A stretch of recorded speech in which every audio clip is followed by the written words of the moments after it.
Captain Jin-Woo Park stood on the bridge of the New Seoul, watching the massive alien station grow larger on his screen. The station was bigger than any city he had ever seen. It had towers that reached out like metal fingers and lights that blinked in patterns he did not understand. This was the Galactic Council's main headquarters, and today would change everything for humanity.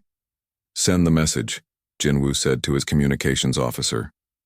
The message had taken months to prepare. It contained everything about human technology, their weapons, their ships, and their way of life. Most important of all, it showed the galaxy what humans could do with railguns. 3 days later, the reply came. The Galactic Council wanted to meet. The council chamber was enormous. Hundreds of different alien species sat in floating chairs around a circular room. Some looked like giant insects with too many eyes. Others were tall and thin like walking trees. A few had tentacles instead of arms. Jin-Woo had never imagined so many different kinds of life could exist. At the center of the room sat Vorath, a member of the Zilani Empire. His skin was blue and covered in scales. His eyes were bright yellow and seemed to glow in the dim light. When he spoke, his voice sounded like rocks grinding together. "So," Vorath said, looking at the human data on his screen, "these are your weapons. Railguns, you call them?" "Yes," said Ambassador Minji Kim, who stood beside Jin-Woo. "They use magnetic forces to fire metal projectiles at very high speeds." Vorath made a sound that might have been laughter. "Metal projectiles? You mean you throw pieces of metal at your enemies?"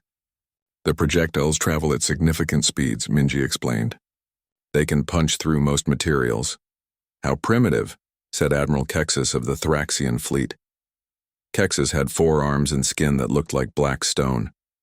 "We stopped using such crude weapons thousands of years ago. Our plasma cannons can destroy entire mountains." Other council members began to whisper among themselves. Jin-Woo could not understand their languages, but their tone was clear. They thought human weapons were a joke. "Perhaps we could demonstrate," Minji suggested. Vorath waved one of his clawed hands. "If you wish to embarrass yourselves, we will not stop you." The demonstration took place in an empty system near the council station.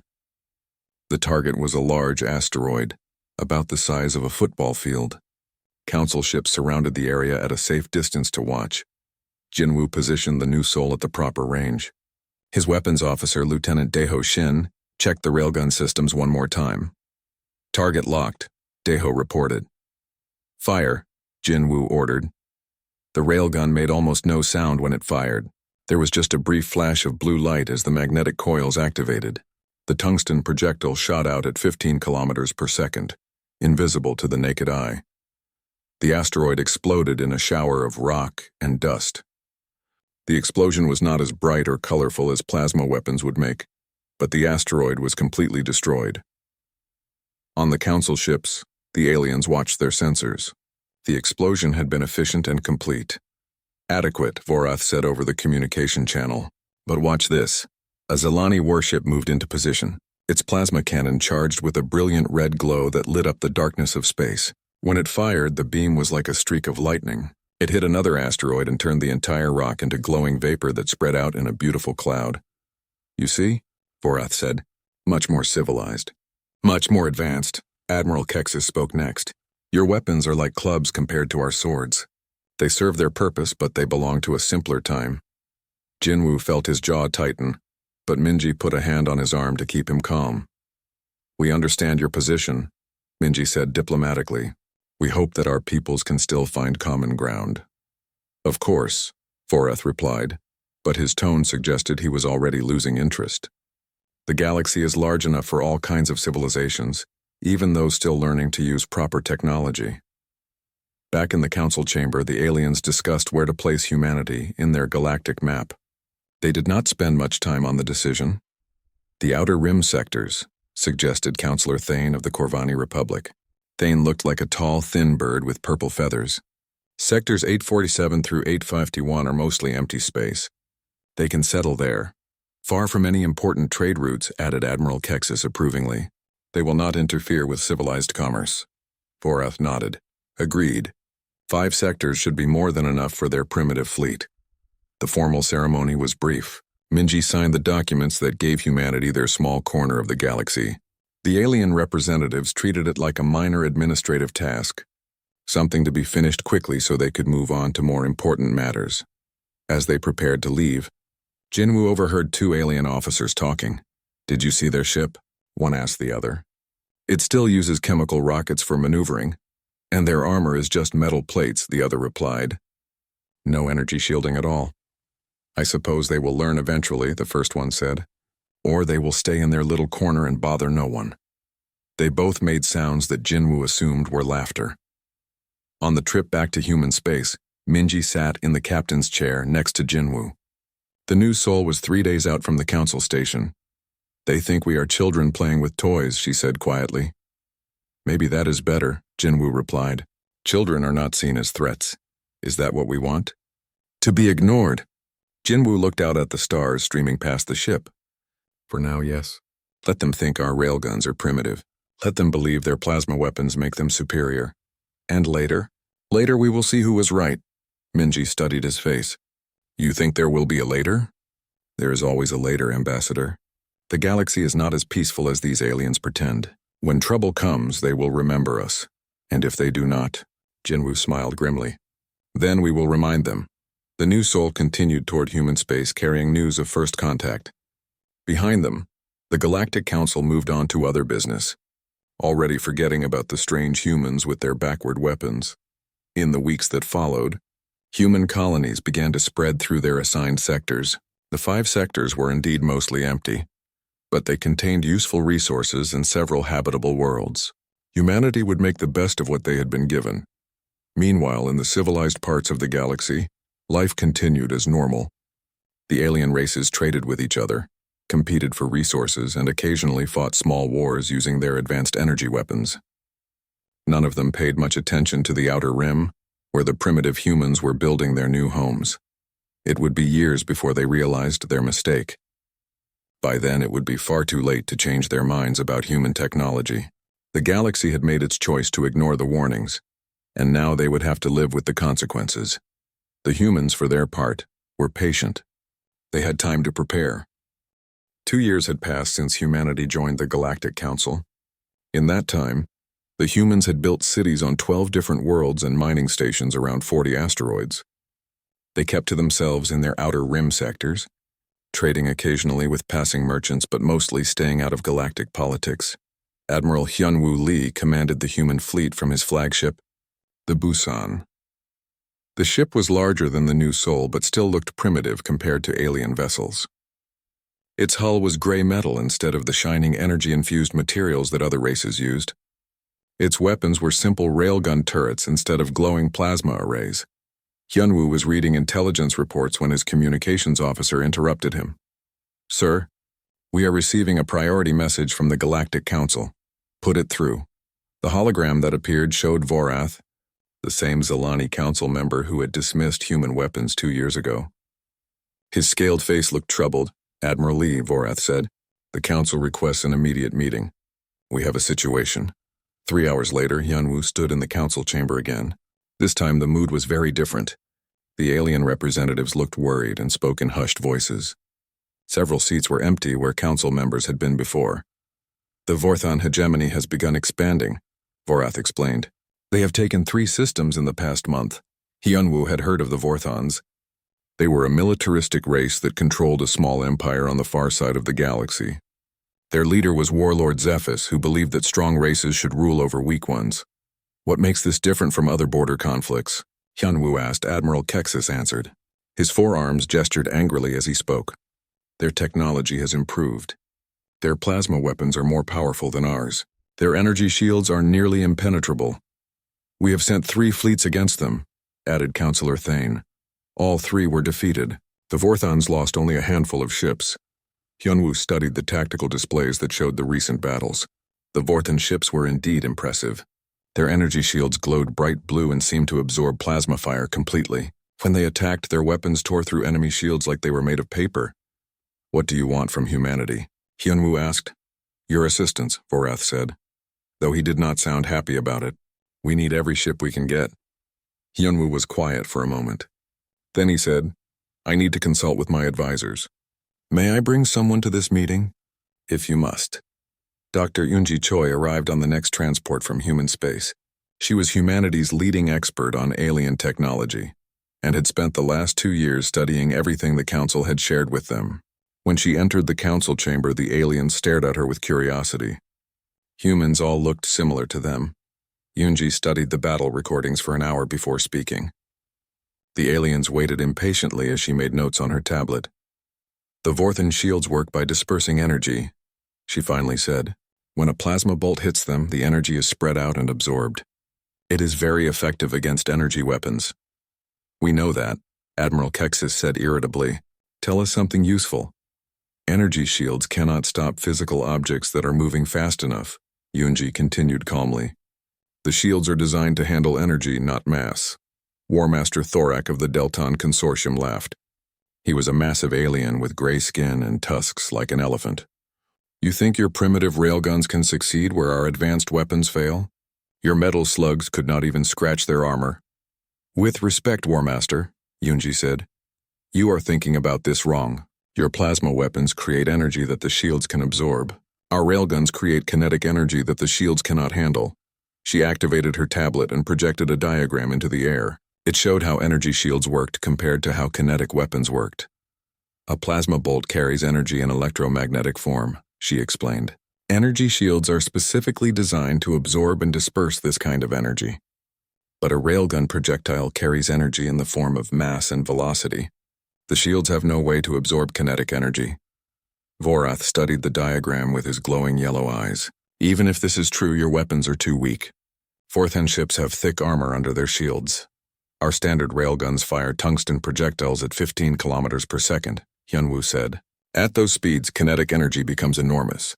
We could increase the velocity if needed. Impossible, said Admiral Kexis. No projectile can move that fast and remain intact. Dr. Yunji smiled. Admiral, your plasma weapons travel at light speed but carry limited energy. Our projectiles travel much slower but carry unlimited energy, limited only by how fast we can make them go. Counselor Thane shook his purple feathered head. This is all theoretical. You have never fought the Vorthans. But we have fought energy shields, Hyunwoo said. During our expansion into the Outer Rim, we encountered automated defense stations left by an ancient race. They had energy barriers similar to Vorthan shields. And? Vorath asked. Our railguns went right through them. The council chamber became very quiet. The aliens looked at each other uncertainly. War Master Thorak broke the silence. Even if your theory is correct, you have only a few dozen ships. The Vorthans have hundreds. Numbers are not everything, Hyunwoo replied. Sometimes the right weapon is more important than many wrong weapons. This is ridiculous, Admiral Kexis said, standing up from his chair. We are discussing fairy tales. Metal slugs cannot defeat plasma cannons, then test it. Dr. Yunji suggested. Set up a Vorthan-style energy shield and let us demonstrate. Vorath considered this. And if your demonstration fails, then we will apologize for wasting your time, Hyunwoo said. But if it succeeds, you will consider letting us help. The test took place the next day. Solani engineers built an energy shield generator based on captured Vorthan technology. The shield created a bright blue barrier in space, just like the ones protecting Vorthan ships. First, they tested it with conventional weapons. Thraxian plasma cannons fired at the shield for 5 minutes. The barrier absorbed every shot without weakening. Then it was humanity's turn. Captain Dongyun Nam commanded the human destroyer Sol for the test. The ship was smaller than most alien vessels but carried 12 railgun turrets. Target acquired, Nam reported over the radio. Firing 1 railgun at minimum power. The tungsten projectile hit the energy shield and passed right through it like the barrier was not there. The projectile continued on and struck the test target behind the shield. Destroying it completely, the alien observers were silent for a long moment. Fire at full power, Vorath ordered. Nam's ship fired all 12 railguns at once. The projectiles punched through the energy shield so easily that the barrier barely flickered. The test targets behind the shield were obliterated. Impossible, Admiral Kexis whispered. Dr. Yunji's voice came over the radio from the Sol. As we predicted, the energy shield cannot absorb kinetic energy. The projectiles passed through without resistance. War Master Thorak stared at the tactical display. But this means... It means our shields are useless against kinetic weapons, Vorath finished grimly. And it means the Vorthan shields are equally useless, Hyunwoo stepped forward. We offer our assistance against the Vorthon hegemony. Our weapons can break their shields. Your weapons can destroy their ships once the shields are down. And what do you want in return? Vorath asked suspiciously. Recognition that human technology has value, Hyunwoo said simply. We are tired of being treated like primitive children. The council members looked at each other. Some seemed convinced, but others still appeared doubtful. We must discuss this among ourselves, Vorath said finally. You will have our answer soon. As the humans prepared to leave, Admiral Kexis approached Hyunwoo privately. Even if your weapons work against shields, Kexis said quietly, the Vorthons are not fools. Once they see what you can do, they will adapt. All enemies adapt, Hyunwoo replied. The question is whether they can adapt fast enough. And if they can? Hyunwoo smiled. Then we will adapt faster. The council's answer came the next day. By a narrow vote, they agreed to accept human assistance. But the vote was close, and many aliens still believed that primitive kinetic weapons could not make a real difference in modern warfare. They were about to learn how wrong they were. Warlord Zephyrus stood on the command deck of his flagship, the Destroyer of Worlds. The massive Vorthon vessel was 5 kilometers long and bristled with plasma cannons. Its energy shields glowed bright blue, making it look like a moving star against the darkness of space. Begin the offensive, Zephyrus commanded. The Vorthon hegemony had been planning this attack for years. 3 massive fleets launched simultaneously, targeting the Zelani Empire, the Thraxian Consortium, and the Corvani Republic. Each fleet contained over 200 warships, all equipped with the most advanced energy weapons and shields in the galaxy.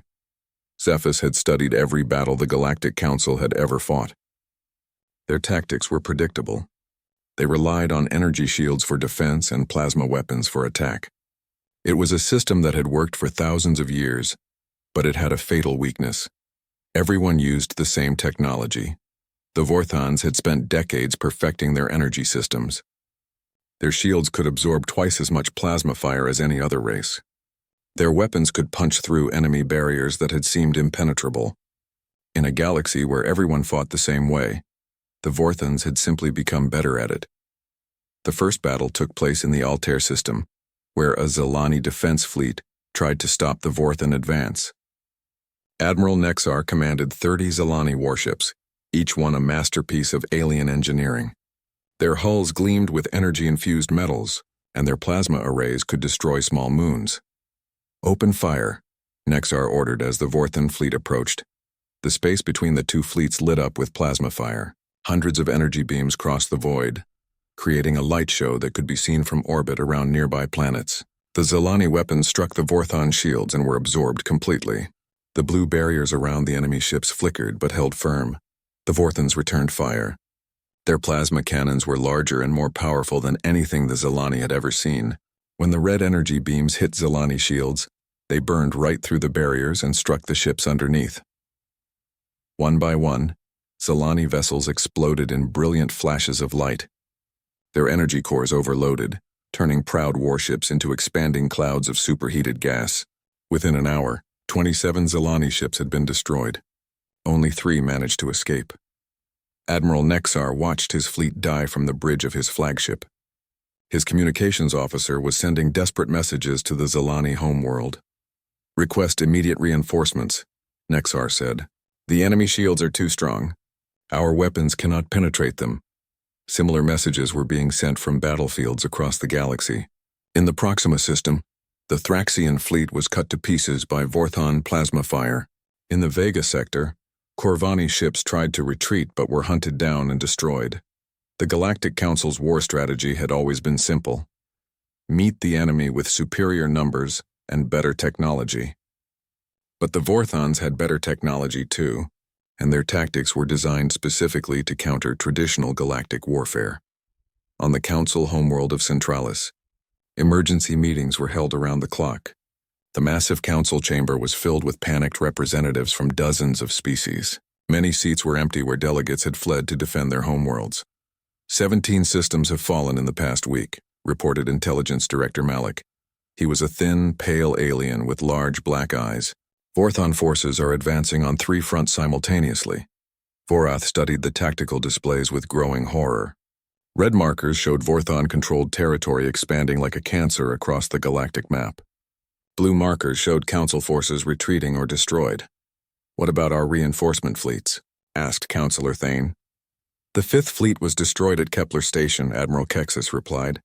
His voice was hollow with shock.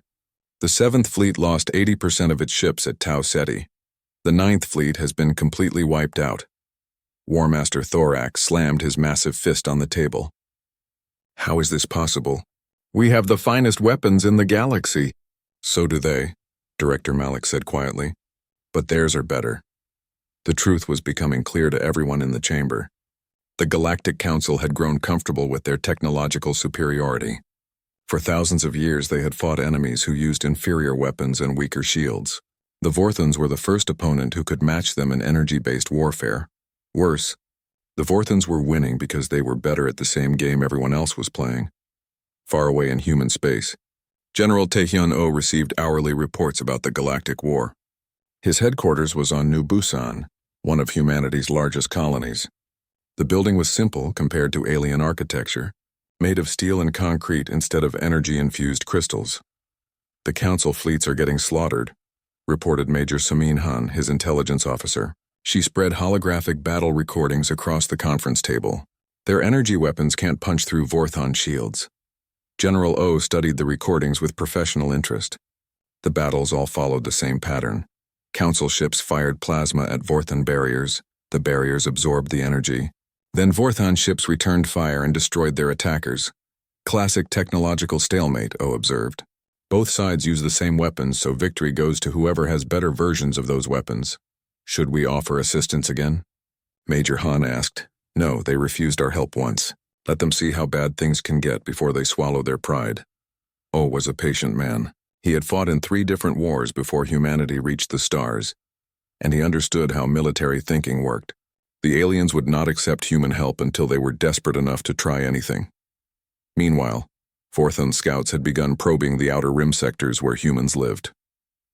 The first encounter happened near the mining station at Asteroid Belt 7. Captain Ji-hoon Yoon commanded the human patrol ship Incheon when 3 Vorthon vessels entered the system. The alien ships were sleek and dangerous-looking, with energy shields that made them glow like small suns. "Unknown vessels, this is Captain Yoon of the Human Defense Force," he broadcast. "You are entering human territory. Please state your intentions." The Vorthon commander's reply was arrogant and dismissive. "Primitive species, you will surrender your territory to the hegemony. Your crude weapons cannot harm us." "I respectfully disagree," Captain Yoon said. He had been looking forward to this moment for 2 years. The Vorthons opened fire first, sending plasma beams toward the Incheon. But Captain Yoon had positioned his ship behind one of the larger asteroids. The plasma bolt struck the rock and created a spectacular explosion, but the Incheon was safely hidden. "Return fire," Yoon ordered. The Incheon's railguns fired in sequence. 6 tungsten projectiles shot out at 20 kilometers per second, aimed at the lead Vorthon ship. The alien commander watched the projectiles approach on his sensors and activated his energy shields to maximum power. The projectiles passed through the shields like they were made of air. They struck the Vorthon ship's hull and punched completely through it, creating holes the size of cars. Atmosphere vented from the breaches and internal explosions lit up the ship from within. The Vorthon commander stared at his damage reports in disbelief. His shields had not even slowed the human projectiles down. "Impossible," he whispered. "Energy shields stop everything." "Sir," his weapons officer said urgently, "the humans are firing again."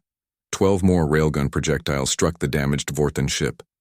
This time they hit the energy core directly. The ship exploded in a flash of white light that could be seen from 3 systems away. The 2 remaining Vorthon vessels tried to retreat, but Captain Yoon was not finished with them.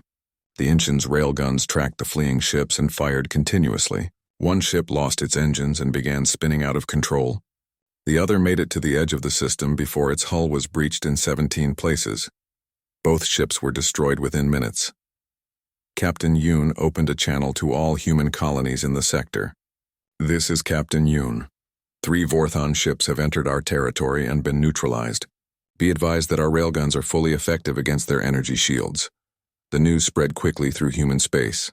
After 2 years of being dismissed as primitive, Humanity had just proven that their weapons could destroy ships that the mighty Galactic Council could not even damage.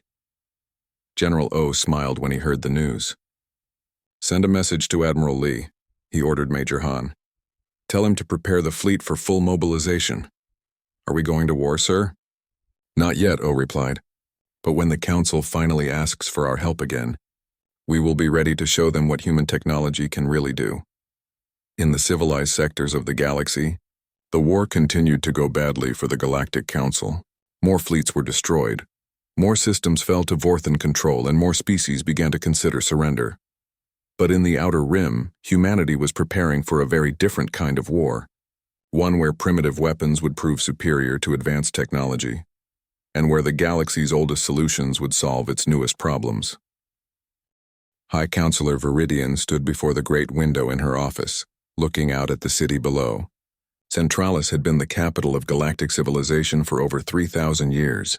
Its towers reached into the clouds, and its streets were filled with beings from 100 different worlds. Now half of those streets were empty as refugees fled toward the galactic core. "How many systems have we lost?" she asked without turning around. Director Malik consulted his tablet with trembling hands. 47 systems in the past month, High Counselor. The Vorthans are advancing faster than our fleets can retreat." Viridian closed her eyes. She was old, even by the standards of her long-lived species. She had seen wars before, but nothing like this. The Vorthans were not just winning. They were destroying everything in their path. "What about the defensive lines at Kepler?" she asked. "Broken yesterday. Admiral Nexar lost another 30 ships trying to hold the system. And our reserve fleets? Committed and destroyed. The 12th Fleet lasted 6 hours against the Vorthan advance. The 14th Fleet," Malik paused. "The 14th Fleet surrendered without fighting." Viridian turned around to face him. Her expression was calm, but her eyes showed the weight of responsibility she carried. "Send a message to the humans. High Counselor, the Council voted against accepting their assistance. That was before we lost half the galaxy," Viridian said firmly. "Send the message." The message reached Ambassador Youngmin Kang at his office on New Sol. Kang was humanity's senior diplomatic representative, a careful man who had spent 2 years building relationships with the few alien species willing to treat humans as equals. The message was brief. "The Galactic Council formally requests military assistance from the Human Defense Force. Terms to be negotiated immediately." Kang read the message 3 times before calling Admiral Hyunwoo. "Lee, they are asking for help," Kang told him. "Finally," Lee replied. "How desperate do they sound?" "Very. Half their fleets have been destroyed, and the Vortans are closing in on their core worlds." Lee was quiet for a moment. "Assemble the fleet. Full mobilization. Every ship we have, an admiral, that is only 47 vessels. The Vorthans have hundreds. Numbers are not everything, Ambassador. Besides, we have been preparing for this." Within 6 hours, the human fleet was assembled at the staging area near New Busan. It was not an impressive sight by galactic standards. The ships were smaller than most alien vessels, and their hulls were simple metal instead of exotic materials. But every ship carried railgun arrays that had been upgraded and improved over the past 2 years. Admiral Sujin Park commanded the heavy cruiser Daegu, the newest ship in the human fleet. Unlike the older vessels, the Daegu had been designed specifically for fighting enemies with energy shields. Its railguns could fire projectiles at 30 kilometers per second, and it carried enough ammunition to fight for days. "All ships report ready," her communications officer announced. "Set course for the Proxima system," Admiral Park ordered. "Maximum speed." The Proxima system was where the Galactic Council was making its next stand. 300 alien warships from a dozen different species had gathered there, hoping to stop the Vorthan advance. It was the largest fleet ever assembled in galactic history. When the human ships arrived, they were met with mixed reactions. Some alien commanders were grateful for any help. Others were skeptical that such a small, primitive-looking fleet could make any difference. The joint fleet was commanded by Fleet Admiral Nexar, the same Zelani officer who had been fighting the Vorthans since the war began. His flagship, the Pride of Zelani, was scarred from multiple battles and had been repaired so many times that parts of it looked like a patchwork quilt. "Admiral Park," Nexar said during the strategy meeting, "your fleet is smaller than I expected." "Quality over quantity, Admiral," Park replied diplomatically. War Master Thorax studied the tactical display with obvious doubt. The Vorthons are approaching with 400 ships. Even with your assistance, we are still outnumbered. Outnumbered, yes, said Captain Ji-Hoon Yoon, who commanded the destroyer Seoul, but not outgunned. Admiral Kexis laughed bitterly. Your confidence is admirable, Captain, but you have never faced a full Vorthon battle fleet. With respect, Admiral, Captain Yoon said, neither have you. Not successfully. The alien officers exchanged uncomfortable glances. It was true that every major engagement so far had ended in defeat for the Council forces. What do you propose? Fleet Admiral Nexar asked. Admiral Park activated a holographic display showing the Proxima system. The Vorthons will approach expecting a traditional energy-based battle. Their tactics are designed to counter plasma weapons and energy shields.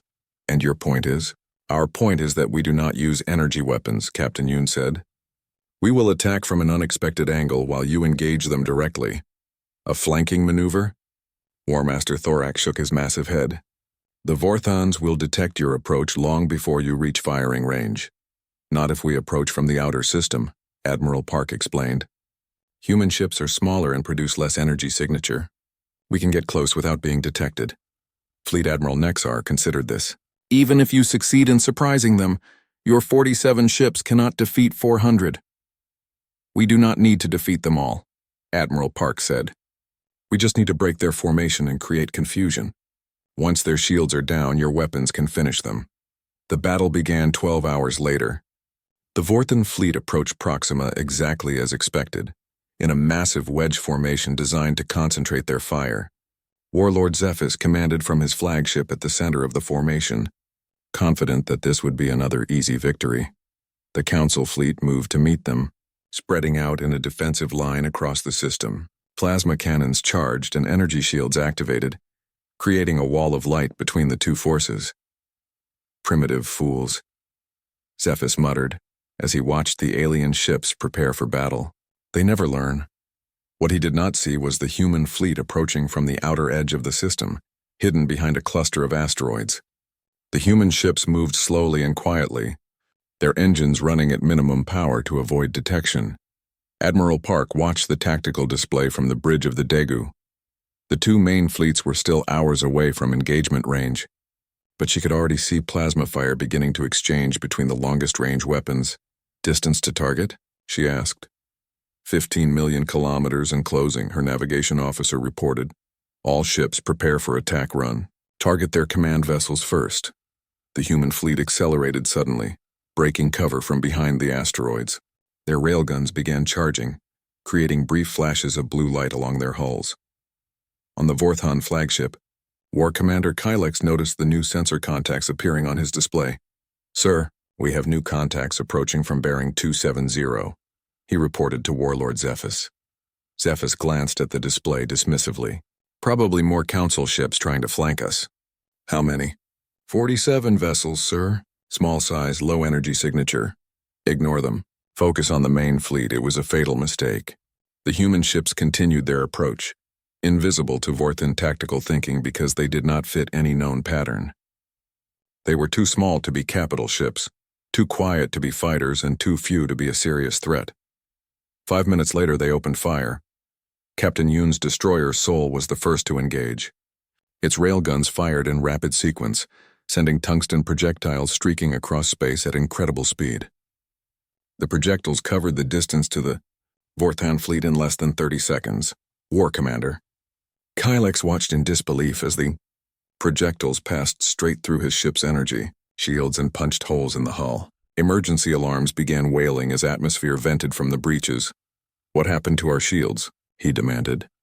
They are still active, sir, his engineering officer reported.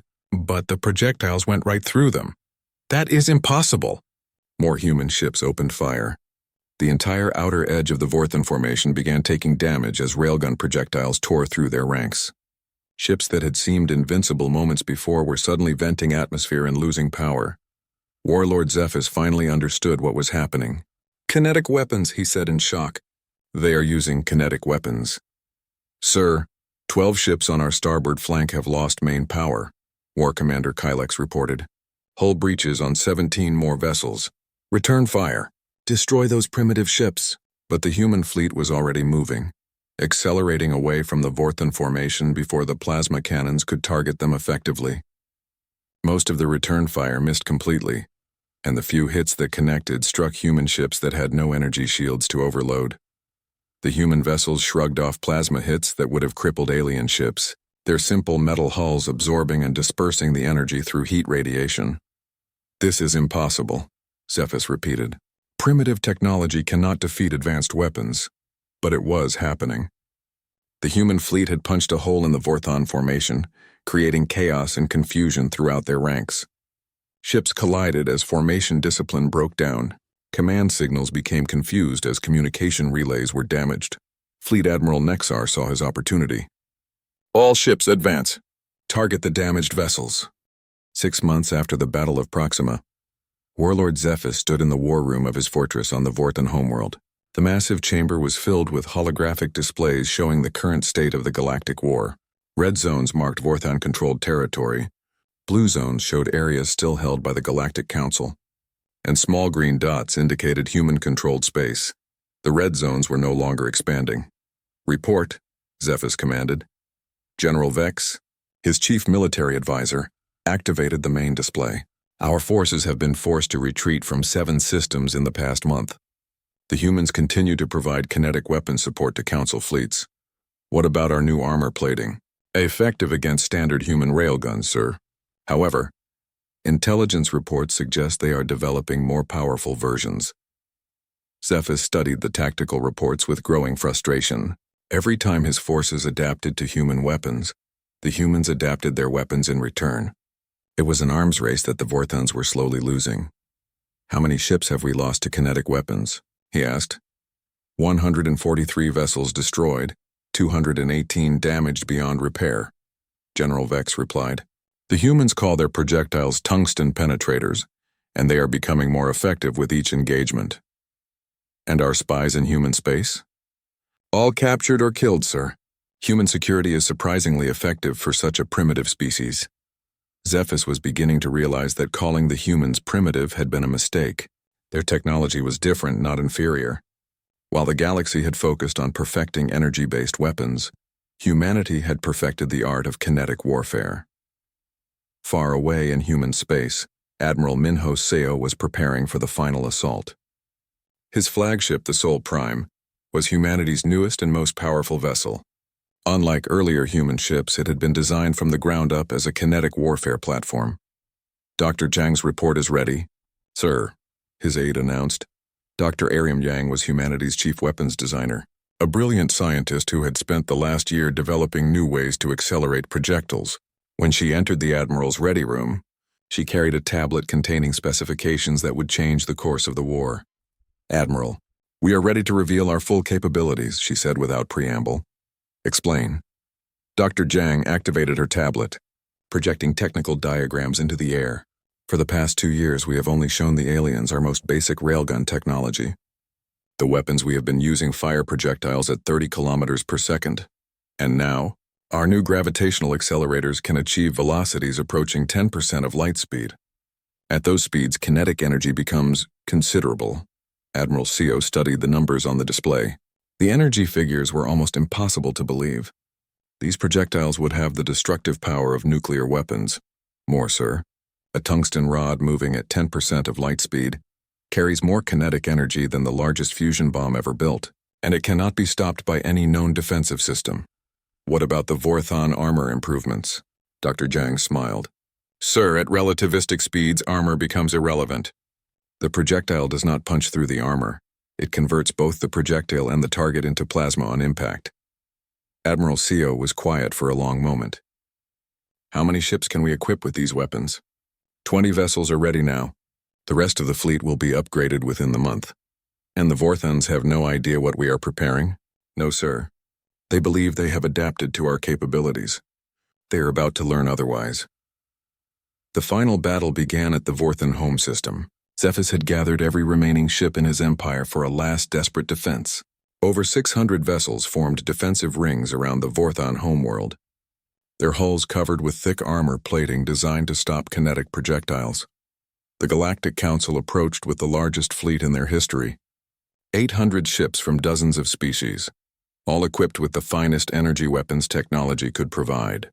At the center of the formation flew 20 human vessels that looked tiny compared to the massive alien dreadnoughts. "Open communications," Admiral SEO ordered.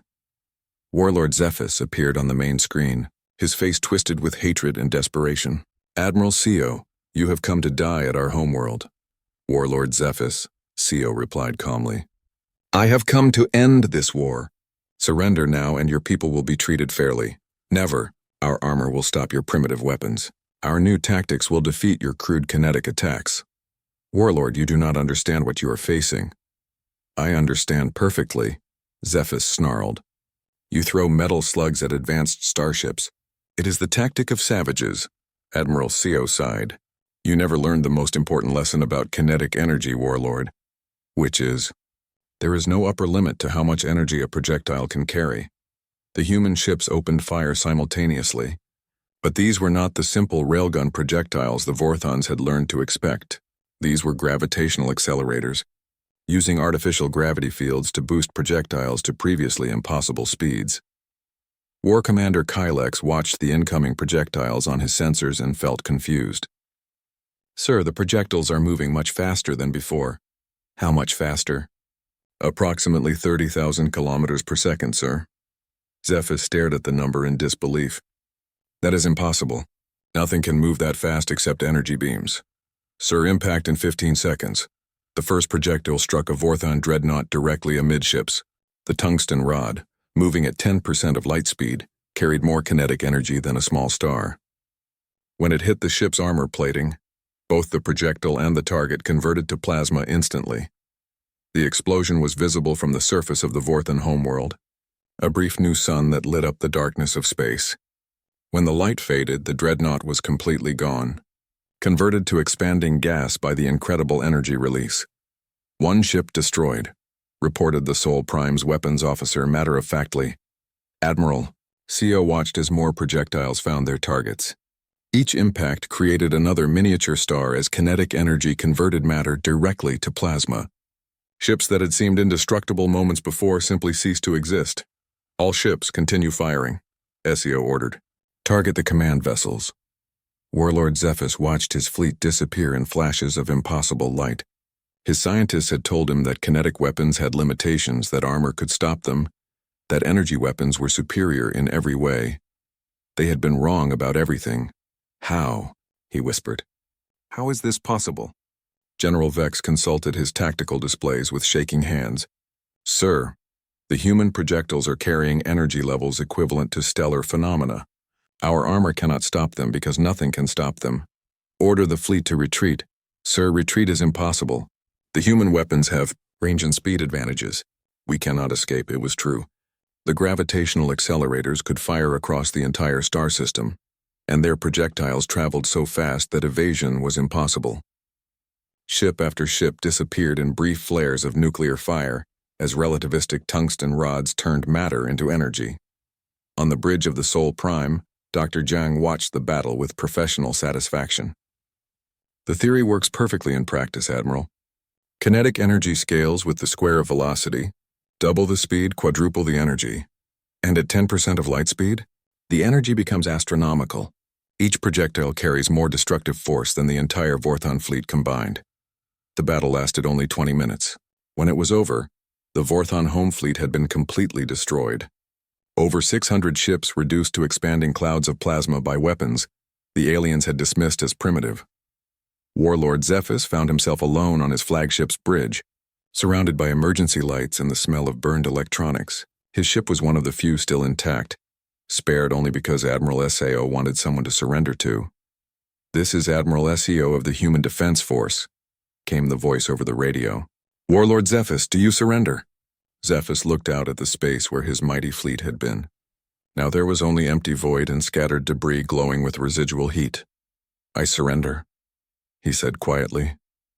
"All Vorthon forces will stand down immediately," Admiral CO continued.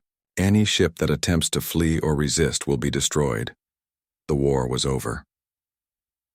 3 days later, the Galactic Council convened an emergency session to address the new balance of power in the galaxy.